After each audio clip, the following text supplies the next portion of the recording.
Mr. B in that old trophy case. Number 4 still waiting for, well, bring on the chase. Out on the field at Mile High, Broncos win is our desire. Coupled with a break, brew and a friend, bleed orange and blue to the bitter end. Come and join us, DNVR.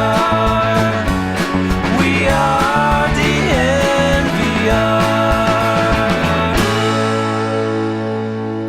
Welcome into the DNVR Broncos podcast on this wonderful Wednesday, this Hump Day Wednesday. I'm your host, Zac Stevens, joined by my man, Andrew Mason. Before we hop into the show, gotta tell you about our presenting sponsor, MSU Denver Online. And over at MSU Denver Online, they put a dynamic education at your fingertips without forcing you to decide between earning a degree and living your life. That's right. You can continue to work, do your job, and then get a degree to further your education over at MSU Denver Online. And their online degree is the exact same as their in-person degree. So it doesn't matter to them whether you're online or in campus. You get the exact same degree. So make sure to go and check them out over at MSU Denver Online. My boy, Mase, what is up on this hump day? Hey, how are you always so cheerful? I admire that. I'm happy to be here with you, Mase, talking a little Broncos. Wow. And thankfully, we don't have to be talking about, is our head coach going to leave for a college position like they're doing in Jacksonville right now? Yeah, Urban Meyer's getting peppered with questions, and he's saying he's committed to building the Jaguars organization. When I saw those quotes, I thought, if I had a moment, I'd like to go back and look at some of the quotes that were offered up by Nick Saban back in 2006, before he left for Alabama. Bobby Petrino back in 2007 before he left for Arkansas, and of course famously did not tell his team face-to-face, left a note in everybody's locker before he was off to call the Hogs down in Fayetteville. So weak. By the way, you know where Bobby Petrino is now?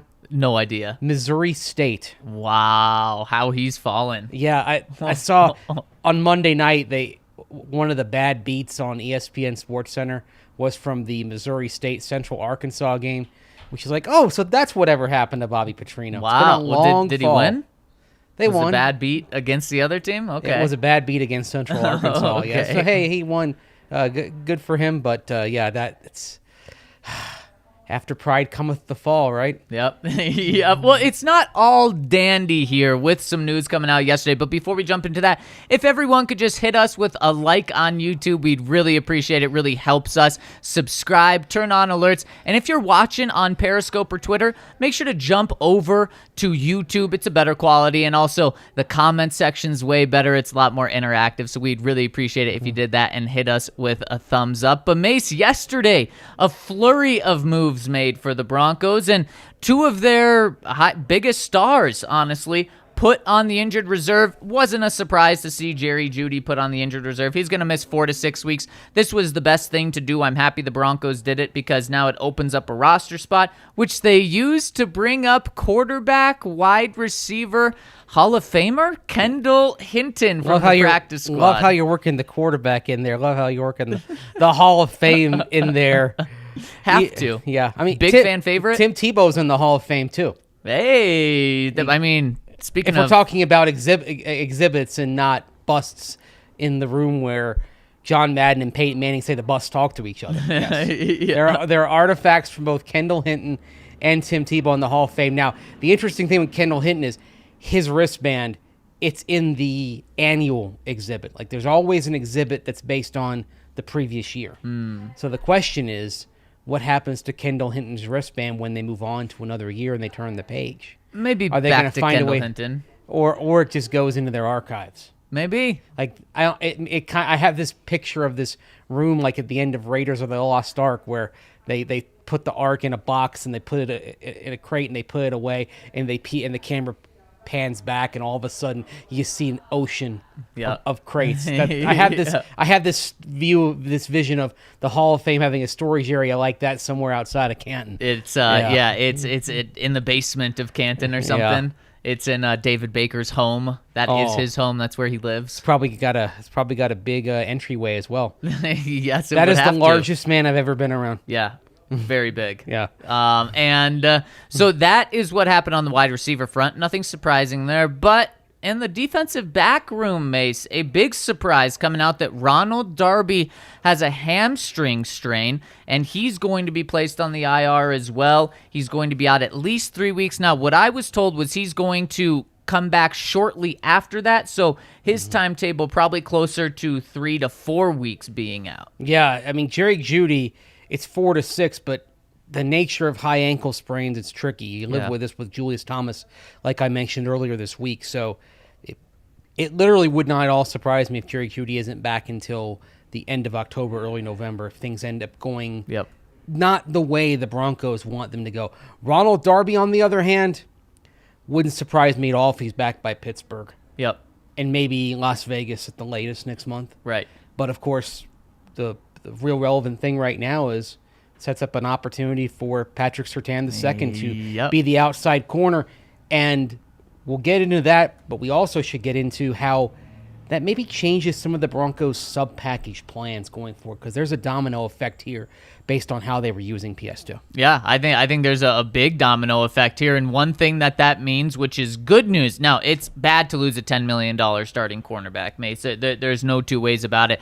It's a big bummer that Ronald Darby's out, but everyone in Broncos country is so excited to see Patrick Surtain, and now I guarantee you we will see him for more than 16 snaps this week. He only played 16 snaps last week, but not anymore. We're going to see him play 80, 90, 100% of the snaps, potentially. Ronald Darby got injured at the very end of the game, was able to tough it out, so Patrick Surtain didn't fill in for him at the end of the game. But now, like you said, Mase, he's the outside corner one, and let's break down what this means for the Broncos defense and Vic Fangio. Broncos, it seemed like they had to force playing dime a little bit last week, especially when their main objective was to shut down Saquon Barkley. And so that's a reason why you didn't see Patrick Surtain on the field a lot. Well, now Vic doesn't have to worry about forcing dime. Mace, there's no reason for them to play dime now because they have 3 starting caliber corners now that are available. And so just play nickel. Just get all 3 of those guys on the field, and then you'll be able to shut down the pass and the run with that formation and package that you have. And the other thing is, when you kind of look at how your depth is shaking out, we talked about it, how on the offensive side, it's not simply replacing Jerry Jeudy with another wide receiver. It's maybe using more 2 tight end formations to pick up the slack. Right. On defense, you lose Patrick Surtain II, which means your dime sub package changes, but you're probably not replacing him with a corner. You're probably, in that specific sub package, you're probably replacing him with Justin Strnad. Right. And then Pat Surtain II is staying on the outside. And maybe the good thing here the next couple of weeks is that you're not going to be tested at tight end, at least for the next couple of games, in what you're facing with the Jaguars and the Jets. You don't have anybody on the order of the guys you're going to face down the line. Now, Ronald Darby misses at least 3 games. Yep. The third game he's out, you're looking at Mark Andrews of the Ravens.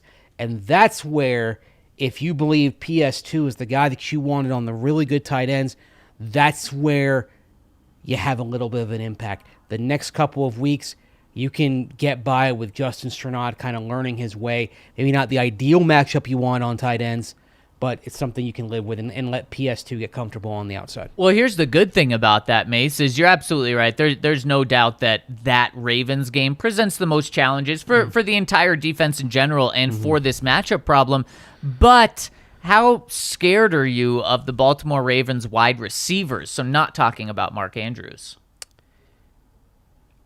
To me, they have speed, but in terms of like moderately scared. Yeah, I'm honestly not very scared. This is even without Ronald Darby, and if you're using Patrick Surtain on Mark Andrews, this group should be able to contain them. Contain, yes. I'll actually say this. And we saw it on the first possession. Remember the free play that Kyle Fuller got beat. Yep. I'm a little concerned about that Fuller doesn't have the same closing speed.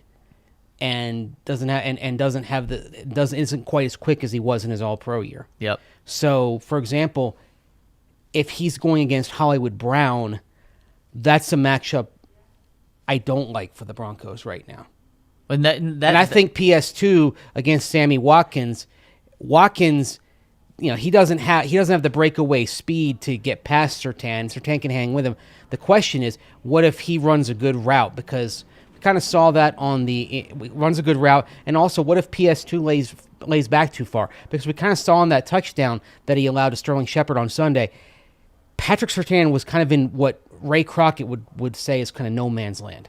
Ray Crockett, one of the things Ray likes to say is that you either need to be in the guy's face or you need to be 10 yards back.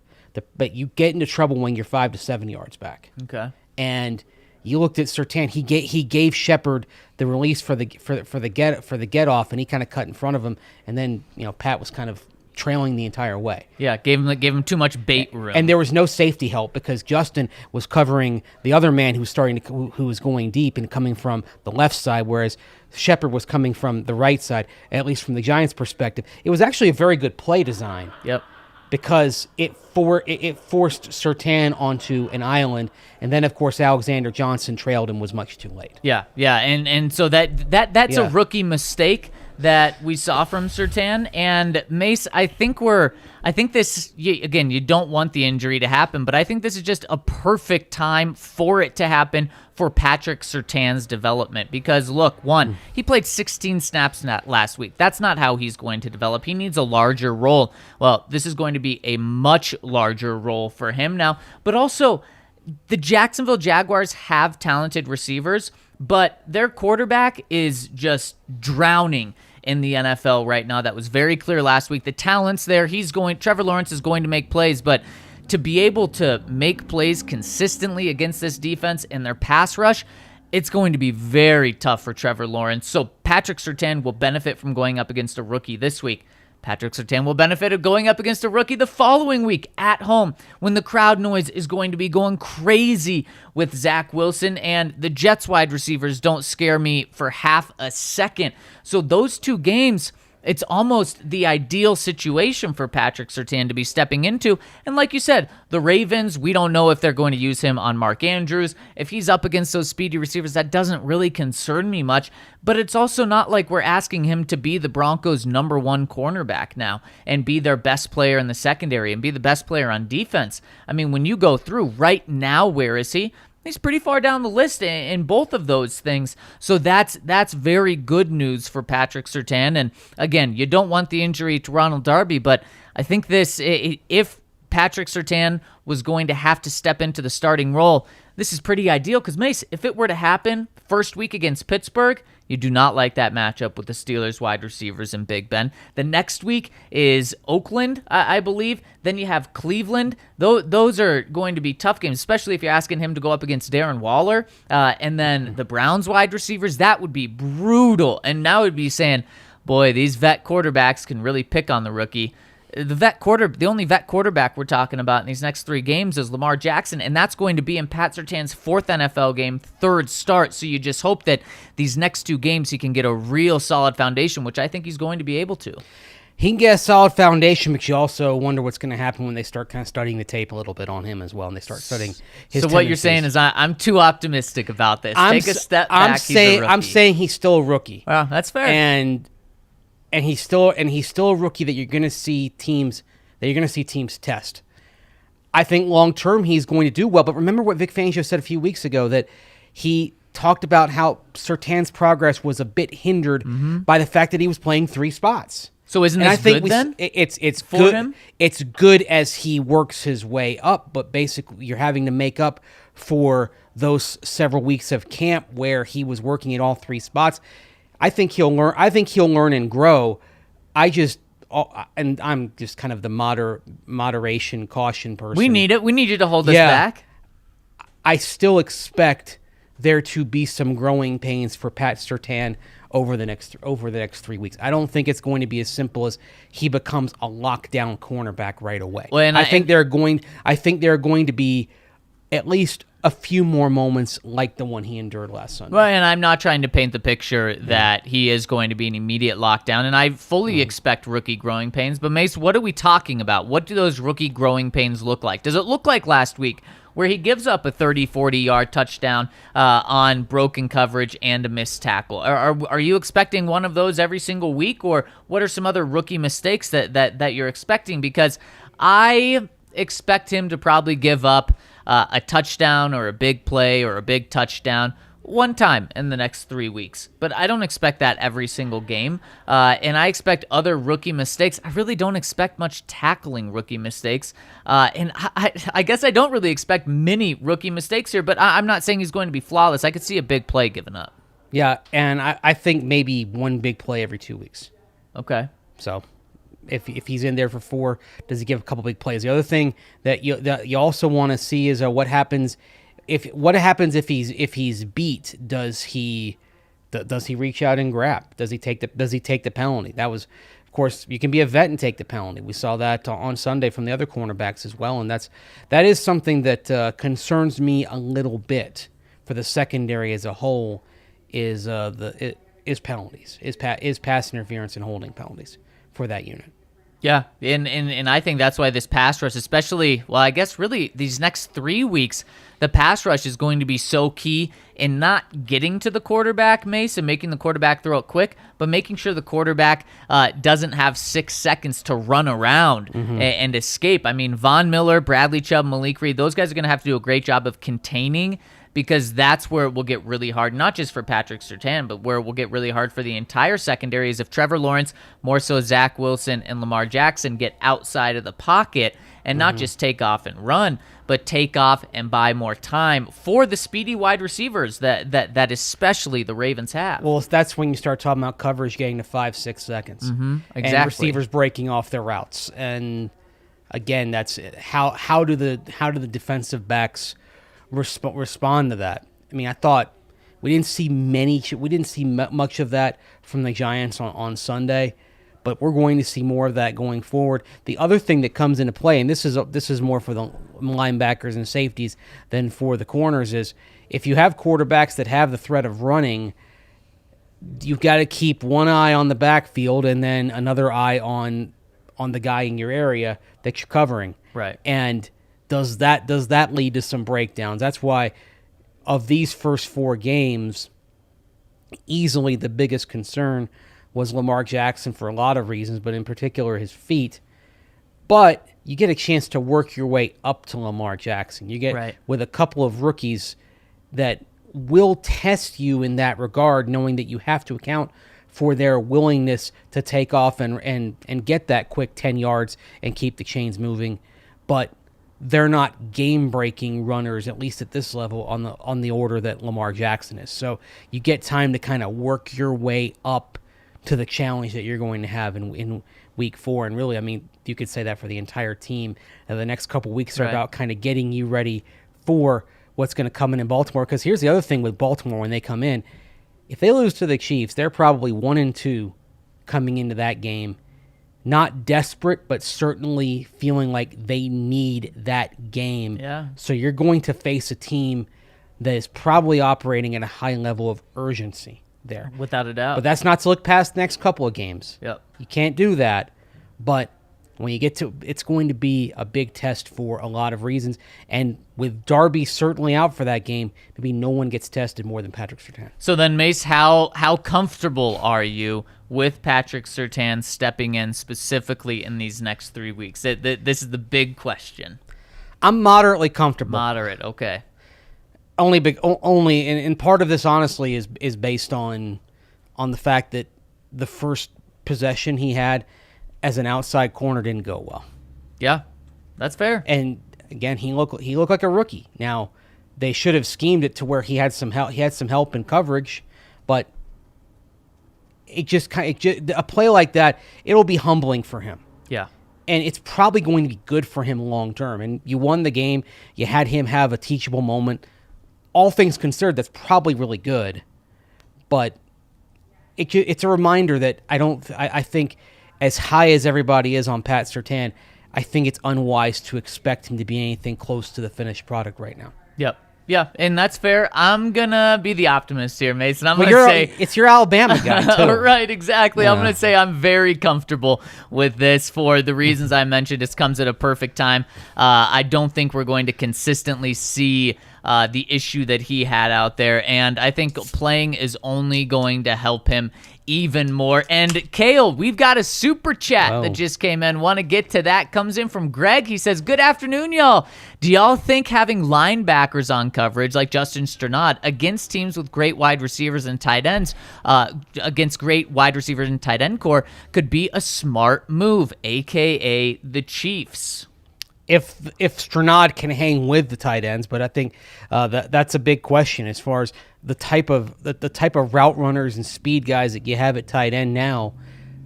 Linebackers have trouble staying step for step. Yeah. So Strnad's the guy you try there if you can't use Surtain, just because he has the coverage ability and he showed it in college. But I still like Surtain better against those tight ends, even though it's a size disadvantage. It's not a speed disadvantage, especially like you look at Darren Waller. Yeah. I would rather see Surtain there, at least in the short term. But it's possible that on the other side of this, if Surtain does well on the outside, maybe he doesn't go back. Well, and Mase with Darren Waller, they had Marlon Humphrey on him, the Ravens' great corner. That's what they did, and he was all over him a bunch of times. He got 10 receptions because he was throwing the ball 19 times. 10 yards a catch. Yeah. So one thing that you can look at that and say is, well, he had a bunch of receptions, but he didn't have back-breaking receptions. The problem is you sacrificed Marlon Humphrey in coverage on the receivers, and you did get back-breaking receptions from Henry Ruggs and Zay Jones. So basically, the Ravens decided they were going to take the death by paper cuts. Yep. To some degree. But the thing with the tight ends is nobody really has a consistent answer for an athletic, speedy tight end who's a good pass catcher. And that's another reason why I think the Broncos should go heavy on 2 tight end packages going forward, because as Albert Okwuegbunam continues to grow, and again, kind of like Patrick Surtain II, he's still having kind of his rookie moments at times. Even though he's in his second year, of course, he missed half of the season last year. He's having those rookie moments, but you count on him growing, and maybe that's just the theme of the next couple of games here, is you put Surtain out there. Maybe you do more 2 tight end sets and you put Alberto out there more. You just maybe you just live with some growing pains here. Yeah, and again, it's a great time to be able to live with those Netani growing Muti, pains, too, if because he plays. You should be able to survive them if your stars continue to play well, especially Teddy Bridgewater. And so, Greg, I think it's a great question, but I am going to try the Patrick Surtain route if possible, and something that you guys got to try, not if possible, because it's very possible, is Mint Mobile. So what it is, it's a redesigned, it's a rethought way of getting your cell phone coverage, and it starts at $15 a month. And now every single one of their plans includes unlimited talk, unlimited text, and then you just choose how much data you want. Starting at $15 a month, guys, this is going to save you hundreds, if not thousands of dollars a year, especially if you're on family plans and you have a lot of people on. Mint Mobile is the way to go, and you're thinking, there's got to be a catch, because there's always a catch. You see the deals for years. This is so cheap. Sign up for a year and then the price goes way up. No, not at Mint Mobile. Over at Mint Mobile, why they're able to make it so cheap is they don't have any stores. They're not providing that huge rent every single month for thousands of stores around the country. What they're doing is they are just making it so you go to mintmobile.com/DNVR, send them or you sign up. They send you a SIM card straight to your door. You take that SIM card, put it in your phone. You get the same number that you've had. It carries over your contacts. You get $15 cell phone service per month, and it's just as good as all of the big providers because they're using the exact same tower, so you don't have to worry about spotty coverage. It's the exact same coverage. The only thing is you don't have to go into a store, which no one wants to go into a store nowadays. It's sent straight to your door. Boom, put the SIM card in. You are good to go. So make sure to check them out over at mintmobile.com/DNVR. And if you're looking for work or just want to have a career change, check out our friends over at Ball. That's Ball as in Ball Arena. That's Ball as in the largest aluminum can and packaging Bada manufacturer. bing, bada boom. Yeah, got another aluminum can right here. And Ball, of course, has been leading global sustainability efforts for decades, and aluminum is a big part of that. They've got a plant over in Golden, and they need floor manufacturing production technicians and other roles on the floor at that plant in Golden because they need to make more cans. 101 billion cans made with by a B? Ball. That's B with it. That's billion with a B back in 2020. So they want production technicians to make even more of those cans because aluminum is a highly sustainable material. 75% of all aluminum, Zach, that has ever been produced on the face of the earth is still in use. And How much, Mase? 75%. There you go. And it's infinitely recyclable, and that's why Ball is in on the aluminum game, and that's why they need people to come and work with them to manufacture aluminum cans and bottles. You can be unstoppable at Ball. And here's how you try to be unstoppable. You text GOLDEN to 77222 and get linked to open positions. You can also go directly to jobs.ball.com and search for Golden. That's jobs.ball.com, search for Golden, or text GOLDEN to 77222. You might find the workplace that you're looking for over at Ball, which wants you to be unstoppable. And if you want to be unstoppable, also come by the DNVR bar, especially on the weekends where we get lit. We turn up at 10 a.m. We open at 10 a.m. on Saturdays and Sundays. And boy, that's going to be very useful for this week. Broncos game, 11 a.m. on Sunday. And you want to catch the tailgate. Come down here to catch it right before the Broncos kick off against the Jaguars. The Breck Brews will be flowing. It's going to be such a fun time. And one thing that is overlooked at other sports bars is, obviously, we're going to have every single Colorado sports game on here, but we also have it with sound, which just really gives you the environment you want. And then you also have the sound of your fellow crowd around you cheering. It is such an awesome environment, especially for Denver sports games, especially Broncos games. And there's also going to be DraftKings reps here every Saturday and Sunday handing out swag, $10 drink tickets, and when you sign up for your favorite sportsbook app. So make sure to come down here and make DNVR part of your weekend routine. And also become a member at thednvr.com where you get all the deals we have going. And when you're at the bar, you get 22-ounce beer for the price of a 16-ounce beer. So make sure to go to thednvr.com and join our family. Be happy together, but also there might be times to be sad together too. Hopefully not. Mace, not this weekend. At least soon. Hopefully not. Unless you're watching CSU and then. Oh, kind of yeah, start. 1-5, not going the right direction. Yeah. And speaking of happy, we got a super chat coming in. Let's hit it really quick. It comes from Simon. He says, hey guys, with more and more teams starting to use a 2-quarterback approach, Raiders, 49ers, do you think there's an opportunity for that with Drew and Teddy Bridgewater? It's funny. In the offseason, we talked in the preseason, we talked about this. And we said no. The notion of having Teddy be the quarterback up to the start of the red zone and then putting Drew in and having Drew beat the late game quarterback. No. But I wouldn't say that you're doing that just yet. Oh, you're certainly not doing that just yet. Yeah. And one of the things that you're looking for when the 49ers do it, Mace, and when I guess when the 49ers do it, they're doing it to groom Trey Lance. It's not like they're bringing him in just to run because he threw a touchdown.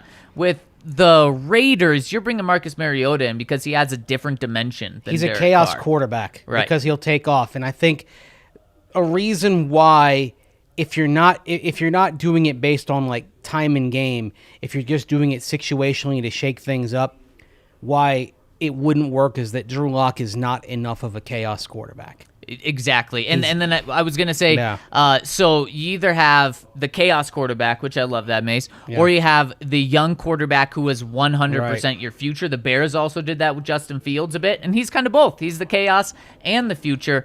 Like you said, Drew Lock's neither of those. Drew Lock is the true backup here. And at this moment, he's not the future and part of it is just kind of the timing on it. He's in year 3 of his rookie contract, and he doesn't have a 5th-year option because he's a second-round pick. If Bridgewater does well, but maybe doesn't prove to be like a 4 or 5-year answer, you can kind of look on the horizon and see that maybe next year they're restarting the young quarterback process again, perhaps with Teddy Bridgewater, on a short-term deal again if he plays the way he's played so far. By the way, I saw a mock draft this morning, Zach, that even after week 1, still has the Broncos going quarterback, going with Carson Strong out of Nevada. So even after Teddy had the best QBR of anyone in the NFL, it's one game. I know. I don't think you're wrong. Exactly. Doing that. I mean, just like, hey, it's only fair to say it's one game. Just like, we talked about Drew Lock when he played Houston. It looked really good, but it was one game. Yeah. Kind of the same thing here. You have to be consistent in how you view it. Yeah, I agree. Body of work is what matters. Let's say the Broncos do end up going with a first-round quarterback next year, but they want to groom him under a Teddy Bridgewater or a Teddy Bridgewater type. Then I'm all about the 2-quarterback system, Mase, yes. and getting the rookie some experience without just throwing him out there if you're not comfortable with him yet. So in that situation, I'm so for it, but it doesn't work in this situation. There's still hope in Broncos country for Drew Lock. Put it this way. Walking around MetLife Stadium on Sunday, I saw a fair amount of Lock jerseys. Well, I wonder how many there were after the game. How many there will be in a couple of weeks. And I wonder when we're going to see some Teddy Bridgewater jerseys over at the Broncos store. It could be a while. Let's hope he's still the starting quarterback at that point. Yeah. I mean, at this point, they've ordered him, but hopefully he does well enough in the next few weeks to keep the job, because it would look really bad if all of a sudden they get Bridgewater jerseys in. Yeah. But he's been benched. You know what? And then the season's really going in a way that you don't want it to. You know what you're going to see a lot of, Mase, this week? Trevor Lawrence jerseys. Tim Tebow jerseys, Oh, baby. Are you going to see 15? That would actually be interesting. I may do a little survey of a couple of sections of the stands. You're seeing 15. Yes. I want to know if I see more 15 or 85. 15 for sure. 15 in orange or 15? Yeah. Yeah, 15 in orange. See, I think we'll see a fair amount of 15 in royal blue. Old Florida Gator jerseys. That's fair. That's very fair. All right, Mase, let's jump into the headline of this pod. How the Denver Broncos beat the Jacksonville Jaguars and stay 2-0. And let's jump to the whiteboard here. Whiteboard Wednesday, we'll call it, and give you our 5 keys to the game. First one, for me, this is number 1, stuff the run. Mase, I think a huge thing in this game is not allowing the Jaguars to have a balanced attack, not allowing Trevor Lawrence to not have the game on his shoulders. You want to do what the Houston Texans did last week, and really the Houston Texans didn't do it. It was Urban Meyer that did it and absolutely threw his quarterback under the bus and then just kept running over him. It was terrible game plan. They threw the ball 51 times with Trevor Lawrence. Mase, they ran it 16 times with a running game that was averaging almost 5 yards per carry. So I imagine Urban Meyer, as he's, interviewing for the USC job and all that business this week, I imagine he's also saying, we got to stay more balanced. And if I'm Vic Fangio, I'm saying, no, you don't. I'm going to make you one-dimensional just like you were last week. Don't let the Jaguars average 5 yards per run. Hold them to 16 rushing attempts because you smother them. You hold them to 2.5 yards per carry and put the game on Trevor Lawrence's shoulders. Mase, this is something, this type of game plan is not going to work in 3 years from now if Trevor Lawrence turns into the type of quarterback everyone expects him to be. Heck, it may not work later this year, but it's going to work this week with him still being a rookie, him throwing 3 interceptions last week. Put the entire game plan on him, overwhelm him, bog him down, and you will be very successful on defense. Well, here's something that's interesting. They've had, in the last 2 seasons, so the last 17 games, they have had 3 games, Zach, where they have rushed for over 100 yards and averaged 5 yards per carry. In those 3 games, Zach, they scored 25, 29, and 30 points. So they never failed to score 25. Were they 3-0? No, wow. They weren't. They still lost those games. Oh my gosh. Jacksonville's bad. So that's 3 games. The other 14 games when they didn't meet those standards, they only scored more than 25 points once.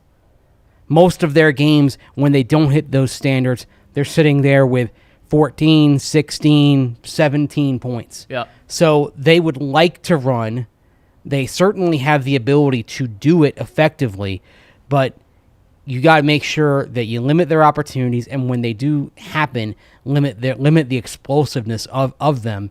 Not the, like you said, keeping things easier for Trevor Lawrence is key, but that's key for the Jaguars in general, just to have an efficient offense. They're not going to get there without a strong running game. Yep, exactly. And if RK's watching, my magic number for this week's buried somewhere in there if you want to try to guess it. All right, let's get to key number 2. It's still on the defensive side of the ball. It is pressure Trevor Lawrence. Mase, like I said, put this whole game on Trevor Lawrence and then put Vaughn on him as well. I would not be afraid, even with Patrick Surtain, I would not be afraid to put Patrick Surtain on an island and bring the house often. And the good thing is you don't even have to bring the house. You don't even have to blitz. You should be able to get home with just Von Miller. And if Bradley Chubb plays, that's just an added bonus on top. Just don't allow Trevor Lawrence to have time to think. Just get to him and just confuse him. I think that these are 2 very easy things for the Broncos to do with the way they're set up now. Last Sunday, according to Pro Football Focus, when Lawrence was under pressure, 6 of 12, 57 yards and a pick. Boom. Love it. Go. Do it again. Do it again. All right, Vaughn, that's on you as well Yes. as Vic for bringing some heat. All right, Mace, Also on the interior guys as well. Don't forget about them. Draymond Jones didn't result in a sack, but had some pressures. Hopefully his pressure is going to result in a sack this week. And that's the best way you can discombobulate a young quarterback is with the pressure from the interior that gets in his face in a second and a half. Yep, I totally agree. All right, Mace, take the offensive ones for us. All right, takeaway number 3, if we can show that on the whiteboard. Protect the football. And you can pretty much say that for every game, but you don't want to give the Jaguars a leg up here by helping them out. In fact, Zach, the only game they have won in the last 2 seasons, it's not a coincidence, that's the only game in which the Jaguars were +2 or better in turnover margin. That was the season opener last year against the Colts. Yeah, what a game for the Colts. Exactly, +2 because the Colts turned the ball over twice and the Jaguars protected the football on their own. So, man, the Jags haven't won in over a year. Yeah, they're on a 16-game losing streak right now. Woo! And this kind of ties in to the final point, Mace, which is if the run works, stick with it. That's the final in-game one. Point. And now you may say these are all pretty basic whiteboard game plans to beat the opposing team, and you're right. But Mace, the reason for that is the Jaguars haven't won a game in over a year. They are a terrible team, even with Trevor Lawrence as their quarterback right now. Their coaching staff is in a total disarray. So really, you are the much better team on paper. That just means you have to do the basic things in football, and these are the basic things. Stuff the run, pressure the quarterback, protect the ball. If the run works, stick with it. Don't expose your quarterback. And so that is, these are very basic, but it's because that's all you need. You're the better team. Don't ruin this game yourself and don't beat yourself, and you will win this game. Well, here's the other thing. Their best performance in the 16-game losing streak was probably when they went up to Green Bay last year and only lost by 4. How about that? Okay. So what do their win over the Colts in week 1 last year and that loss to the Packers, you know what they have in common, Zach? Tell me. The only 2 games that the Jaguars did not allow at least 100 rushing yards on the ground since the start of the 2020 season. Ooh, brutal. So Melvin and Javonte are going to feast. Set them loose. The Jaguars, in their last 16 games, Zach, they've allowed north of 150 rushing yards. 1, 2, 3, 4, 5, 6, 7 times in the last 16 games. Brutal. Yeah, and there's an opportunity here. And, oh, by the way, that continued last week. 160 yards given up to Melvin Ingram, Philip Lindsay, and company in the Jaguars lost to the Houston Texans. So really, Mace, it's not if the run works, stick with it. It's when the run works, stick with it for this game. You'd hope so. Well, hopefully it is a when, not an if. Yeah. Because if it's an if, there are big problems. But that actually brings us to the last thing, which is kind of beyond the offense and defense. It's just in general, you've got to keep the team fresh and cool because you're going down into the heat and humidity. It's going to be a muggy day in North Florida. You're playing at 1 o'clock, and this is where I would say don't be afraid to shuttle guys in and out liberally in order to keep everybody fresh. make sure that guys don't get too tired, and that you don't have those tired legs kicking in the third and fourth quarter. The Broncos have trained at elevation.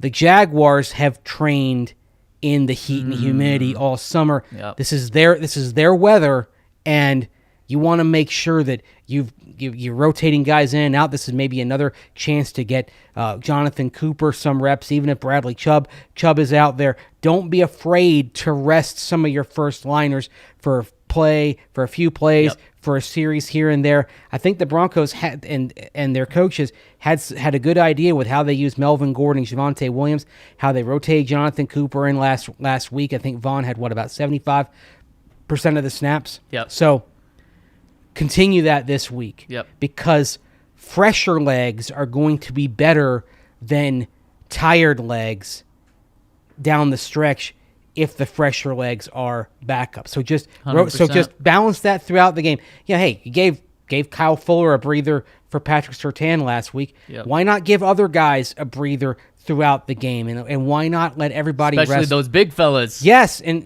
maybe you give Quinn Miners a few reps here and there. Yeah, why not?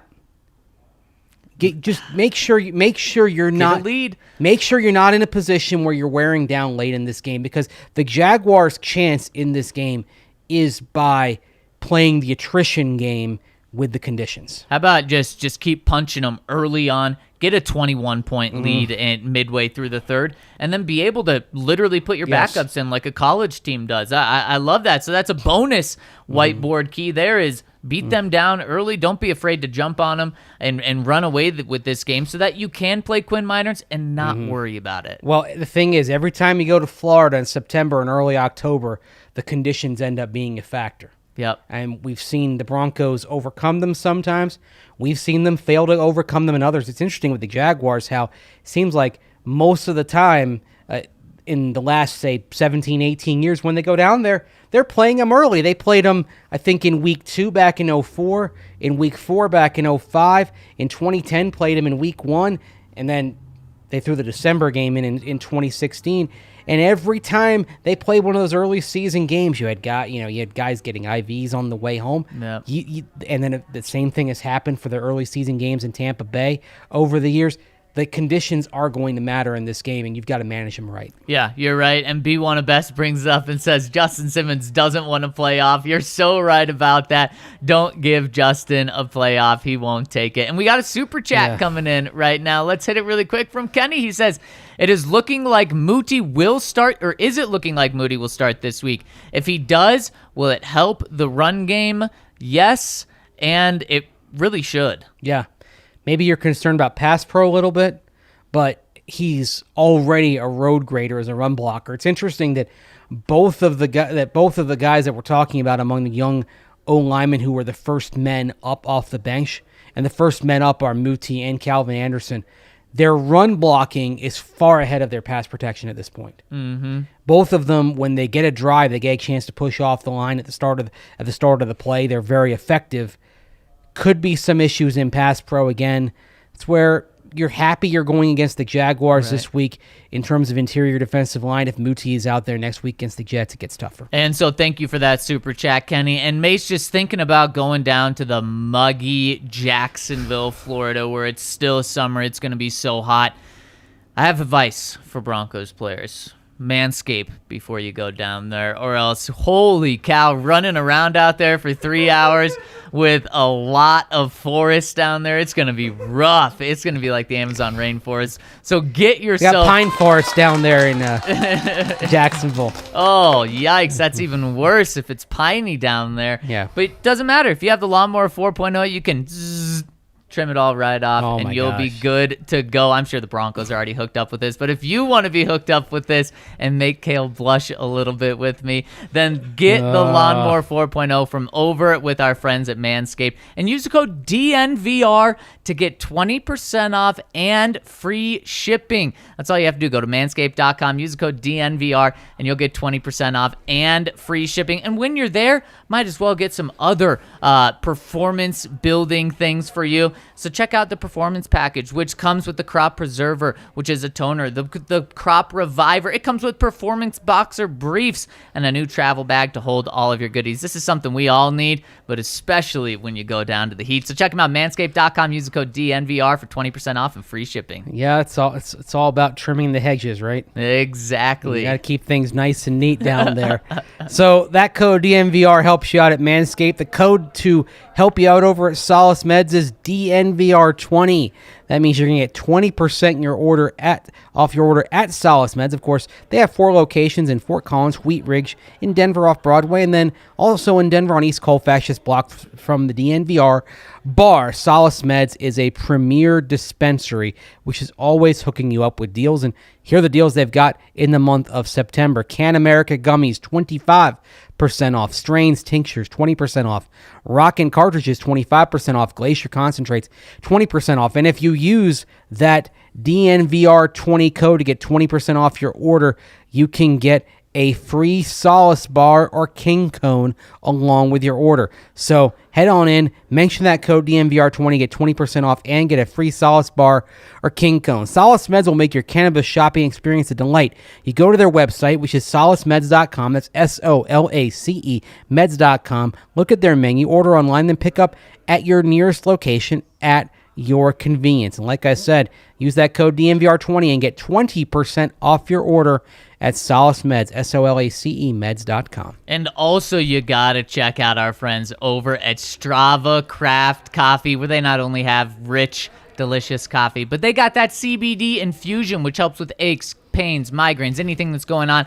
It helps relieve. A lot of people say it gets rid of the coffee jitters, and what's better than that? You get to drink as much coffee as you want without getting the jitters. And guys, they've been a long-time partner of ours, but it doesn't mean they're not still dishing out the deals. If you use the code DNVR25, you'll get 25% off your first order of Strava Craft Coffee, and then you're going to fall in love with the CBD and the coffee, so you're going to want more. And they'll hook you up with another deal. If you subscribe to Strava Craft Coffee, you'll get 20% off every single order for the rest of your life after that. And you will also get it delivered straight to your door. However often you want, 2, 4, 6, 8 weeks, however often you want, it'll show up straight to your door. So make sure to check out Strava Craft Coffee, smash that code DNVR25, then subscribe after. Another super chat. You guys are coming in clutch today. Let's get this one from Joshua.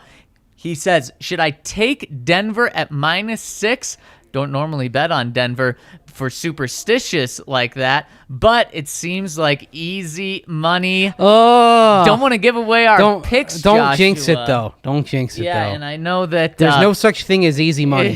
Yeah, I know people don't like that, but I'm not going to give away my pick, but yes, take it. I personally have already taken it, so that just tells you where I am. I'm just warning you, there are a lot of big buildings that are built in Vegas on people that lost money betting on football. It's very true, but I should say I'm very comfortable with that line as it is right now. And May, speaking of questions, let's jump into the comment section and talk to the people. First one coming in from Kendall Hinton, Hall of Famer.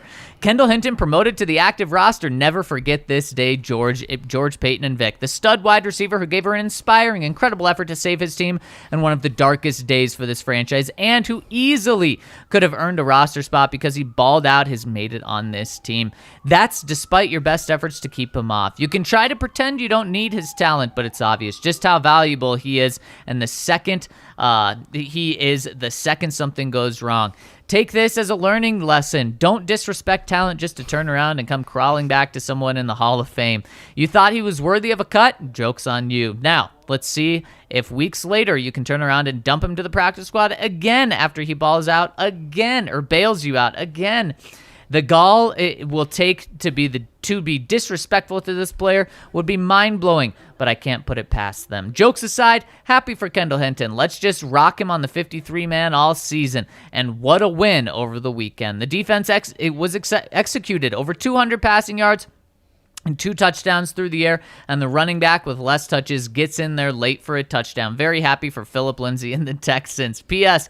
And all this excitement for Kendall, I had to put the free Phillip Lindsay name to rest. Go Broncos, and go Teddy, and go Kendall Hinton. And Mase, pretty impressive that the Broncos brought him up instead of one of their 2 drafted guys, and Seth Williams and Tyree Cleveland. So I know that that Kendall Hinton Hall of Famer is saying it's disrespectful what they've done with Kendall, but I'll say that's a lot of respect what they just did. I would also say that the call on which receiver they brought up was in large part made by your special teams coordinator, Tom McMahon. And so it's interesting because you bring somebody up. If they end up getting a jersey on Sunday, they're playing heavily on special teams. So that tells me that in that phase, Kendall Hinton has moved past those other receivers. Yep. On the depth chart, as it were. That's a good sign for his long-term viability as well. It really is. Next one coming in from Shat Perma says, fellas, due to the injury to Darby, I believe now is as good as ever to let you all know my fantasy team name, Surtain as death and taxes. What do you think? Too cheesy? I have faith in the lad. P.S. Let's hope Teddy B keeps playing at his current high level for the rest of the season. He's got the kind of faith that you have in Pat Surtain. Oh, yeah, he does. I think that is just fantastic. Surtain is death and taxes. I may have to steal that for next year's chat. Yeah, long term, I think you might be right. I'm just, I got to see more of the You're holding us back, Mase. I'm not saying you're wrong for doing it. Was I, in retrospect, wrong for not wanting to crown Drew Lock? Hey! I said you're not wrong for holding us back. You're just holding us back. I totally understand it. Yeah. So I'm just I just want to see more. I want to see more. It's a good opportunity, but again, hopefully if you make mistakes, they don't cost you games here the next couple of weeks. And I think again, these are 2 teams coming up that you are better than. Yeah. So you can learn and win these next 2 games. Oh, fair, Mase, but I'm crowning him. Crown the king, Surtain. Oh, man. Count Locula. The national media has given Teddy no love despite a league-leading performance. Laughable. Love the count. Hey, I cited that mock draft. I think it was over on USA Today this morning that had the Broncos taking Carson Strong in the first round. So there you go. I mean, that's an example. But one game shouldn't change it.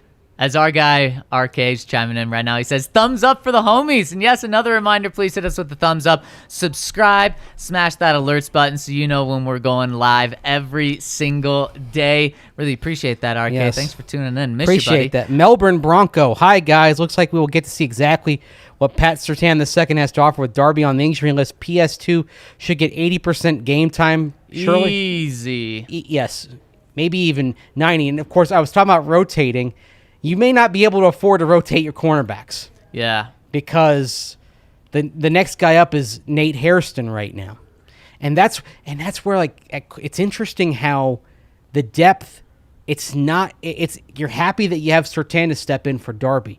But you still got O.J. Moody on IR, Isang Bassey's on PUP, Duke Dawson's on PUP.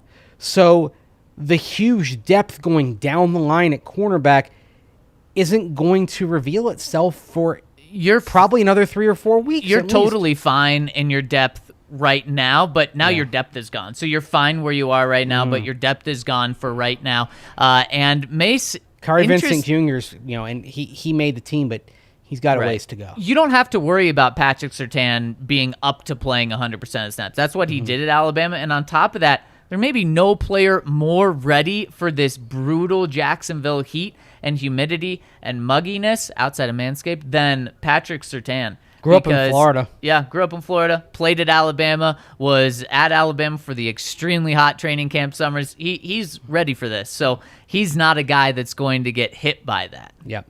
Mrs. Quill, how many points does Denver have to be up by at halftime to make Urban Meyer quit mid-game and go take the SC job? Have you guys heard the rumblings? He may be considering leaving the NFL already. Do you think there's anything there the guy is not used to losing? Yeah, I mean, what's the quote that came, or not the quote, the report that came out that said his heart's not in it? Yeah, and he's saying the right things today. He had his press conference down in Jacksonville this morning and said that he's staying. He's committed to making the Jaguars a great organization. He has to say that. That's crazy. I mean, it would have been nice to ask him about that but we don't have that opportunity because there is no media conference call. And the first thought I had was, I wonder if he's afraid of questions asked of him about his role in CSU hiring Steve Adazio, because that's one thing that would pop in my mind. Hey, Irving, what do you think of Adazio so far? Yeah. Because he was part and parcel of the committee that made that hire, which looks like a complete disaster at this point. Yeah, especially now after all the backlash on Twitter last night. There's no incentive for him to come to talk to us. Oh, it's a rough time for Urban. The knives would be out if you reversed field on this. Yes, it certainly would. We got another super chat. Let's jump to that really quick. Mile High Profit says, between our pass rush and our defensive backs, we're gonna feast on that hippie quarterback. Well, it's funny. He's got the long hair. I wouldn't say he's a hippie in terms of his mindset. I was going to say, who's more hippie? The current Jags quarterback, Trevor Lawrence, or the former Jags quarterback, Gardner Minshew? Yeah, Gardner Minshew has a little more of that kind of spirit in him. Right. I mean, the thing with Trevor Lawrence is, like, the haircut, it's very sunshine-like. And, of course, remember the Titans. It is. Yeah. But yes, to answer your question, they should feast. This defense should feast. Yes, this will be a rough game for Trevor Lawrence in all likelihood, and I think it's going to get better for him. And you could see, like, he made some high-level throws last Sunday, and he's going to make a couple of plays on Sunday that have everyone saying, "Wow." Mm-hmm. The flashes are there, and even though you can question the head coach, he's got good quarterback coaching with Darrell Bevell and Brian Schottenheimer. He's got people who know what they are doing with him. And so in terms of his development, this is not going to be a lost year. I think overall for the team, if they end up coming in at much less than they would be with a head coach who knew his way around the NFL, then the team might have a lost year. But I think Trevor Lawrence will develop pretty well in spite of all that. Lionel Hutz, attorney at law, says, gentlemen, I know the rumors are almost certainly unsubstantiated and premature, but I'm curious to hear your thoughts on Bezos and Jay-Z as emerging as potential owners. With Jay-Z, I'm curious who the rest of the money would be. Jay-Z is worth $1.4 billion. That'll buy maybe a quarter of the team. Yes. Quarter to maybe a third. So where's the other at least $3.6 billion coming from with Jay-Z? I would be really intrigued by Jay-Z as long as he doesn't do this one thing. Remember, Jay-Z pushed for the Brooklyn Nets when he was involved with them to wear black and white. Right. That works for the Brooklyn Nets.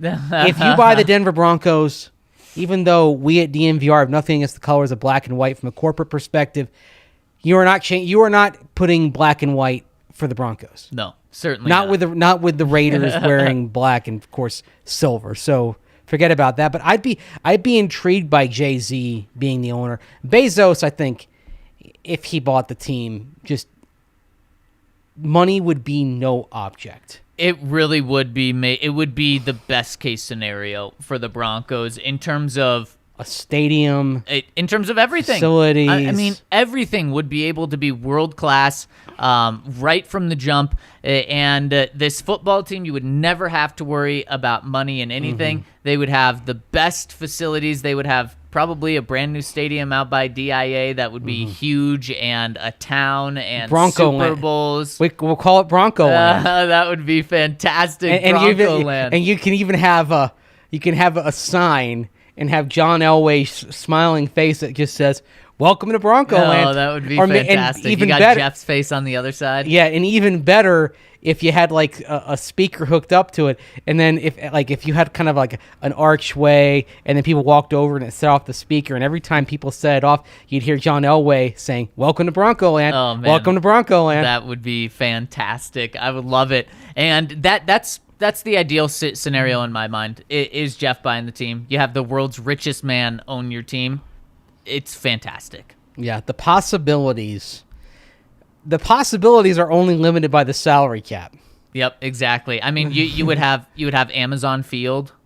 Yeah, you know what I would then root for if Welcome to the Amazon at Mile High. You know what I would root for then if Bezos bought the Broncos? What? For him to say, "I want to own another team. I'm going to buy the Colorado Rockies," where there is no salary cap. We would love that. That would be amazing. So we need to lure him in here with the Broncos and then have him stay. They're okay with cross ownership as long as it's in the same market, right? Right. So Bezos. That's kind of the dream Denver scenario. Oh, that's fantastic. From our resources, buy the Broncos. Then he says, "Yeah, you know what? The Rockies are a great asset. I'm going to buy them too." Dick Monfort, what is it going to take for me to buy out your shares of the team? I love it. And then all of a sudden, the Rockies are spending like the Dodgers. Oh man, I love it. As Combat Ethics says, we'd be to the moon with Jeff Bezos. Pretty much. Next one from Lucifer's Army says, hot take. Tim Patrick will have the most receiving yards on offense this year. I don't think that's a hot take. I think it's a legit possibility right now. I think it's a simmering take. Yeah. I think it's a little hot. It's not a boiling take. It's not a flamethrower take. I don't think that'll happen, but you're certainly not out of the realm of possibility. Yep. Wild card. Hey, fellas, I know I'm a little late to the party, but man, it's hard not to be excited about this Broncos team. After watching that clown show of a game on Monday night, do you have more confidence in the Broncos going 4-0 to start the year, or are you more fearful of the Raiders? I know we shouldn't ever get ahead of ourselves, but it's hard to be that worried about next two opponents. Thanks for the great content, your boy, Wild card. You think he meant the Ravens? Yeah, With that fourth game. Mm-hmm. Yeah. I think clearly the Ravens miss Marcus Peters. Yeah, they do. And unfortunately, though, your advantage against a cornerback core without Marcus Peters took a hit when you lost Jerry Jeudy. Right. So I would say that's kind of an instance where it's a push. Those absences neutralize each other. Still concerned with Lamar Jackson once he gets outside of the pocket. Right. That's still doubt. something that's a huge concern. I think the other thing that I think will be better for the Ravens than it was on Monday is you could see that with everything they had, Latavius Murray just being brought in there, they did struggle with their running backs in pass pro. Mm-hmm. And that's something that I expect is going to be substantially better by the time Baltimore gets here. And again, the other thing that comes into play is if they're 1-2 and they're staring down the barrel of 1-3 after 4 games and being out of the AFC North race, they are probably going to come in with a sense of desperation. This is for a lot of reasons. You hope the Ravens beat the Chiefs on Sunday, and one of them is that if they beat the Chiefs and they end up coming to Denver 2-1, they won't feel that same sense of urgency they would if they lose this game to Kansas City on Sunday night. Yeah, very good point. Next one's for you, Mase, coming in from T. Woods. He says, quick question for Mase. While at the game, how was Drew's body language on the sideline? The TV didn't show him at all, so I was just wondering if you saw anything that was positive or negative at all. Thanks. I really was not looking much at Drew Lock on the sideline on Sunday. That's fair. I mean, backup quarterback. Yeah, so just that I may if things go to where I can kind of focus on that a little bit on Sunday in Jacksonville, I'll take a look at that for you and just ISO and see if I notice anything. But wasn't really honed in on that. Another reason why I wasn't honed in on that is because when we're on the road, usually most games, we're staring across the Broncos bench. They're on the far side as you watch on television. So it's really easy to kind of look across and see. Whereas in this game, we were sitting kind of on the, in the end zone on the side in the corner, and the Broncos were on the same sideline as we were. So we were looking across at the Giants. Mase, let's say the Broncos are up 21 in the third, 24 in the third, and in the fourth as well. Is this a scenario where you could see Drew come in? We talked about other backups coming in. Is this a scenario you see Drew come in? Why not? Because if you're up by 24, you're playing well, you're feeling good about your quarterback, you don't want to risk having Bridgewater get hurt late in a meaningless series of downs.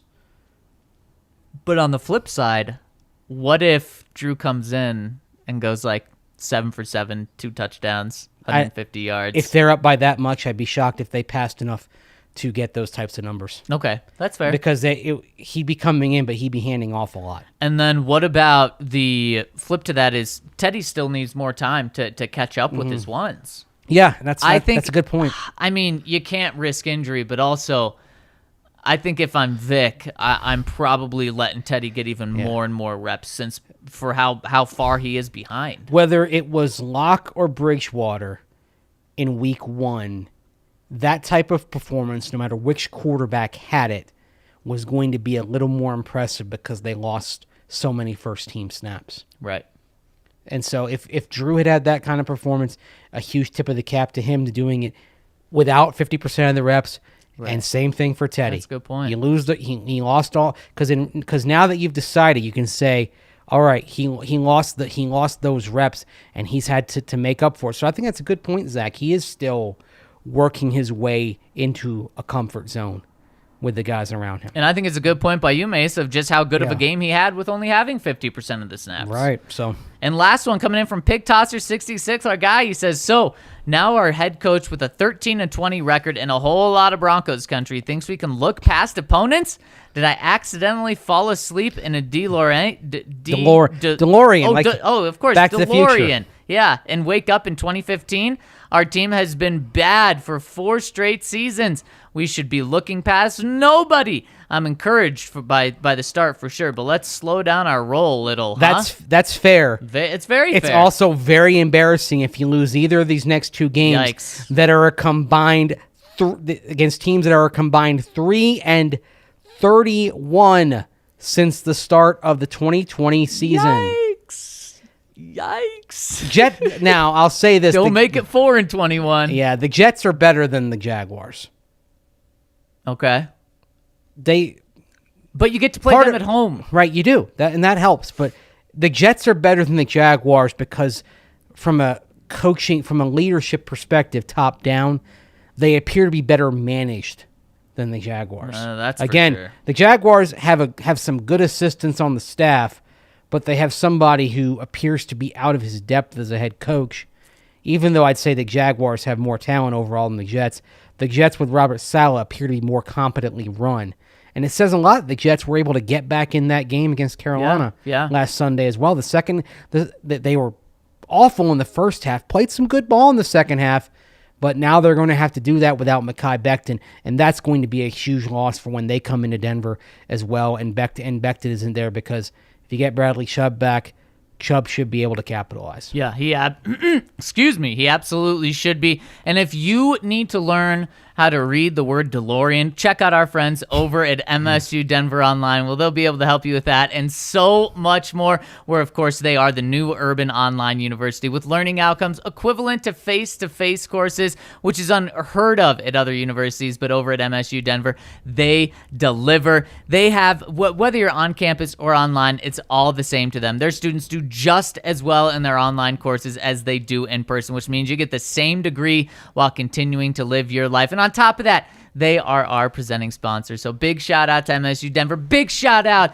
to my guy, Andrew Mason. Big shout out to everyone tuning in on the live pods and everyone that makes this thing go. We really appreciate you. If you're tuning in live, hit us with the like one more time. Subscribe, smash that alerts button. We really appreciate you all.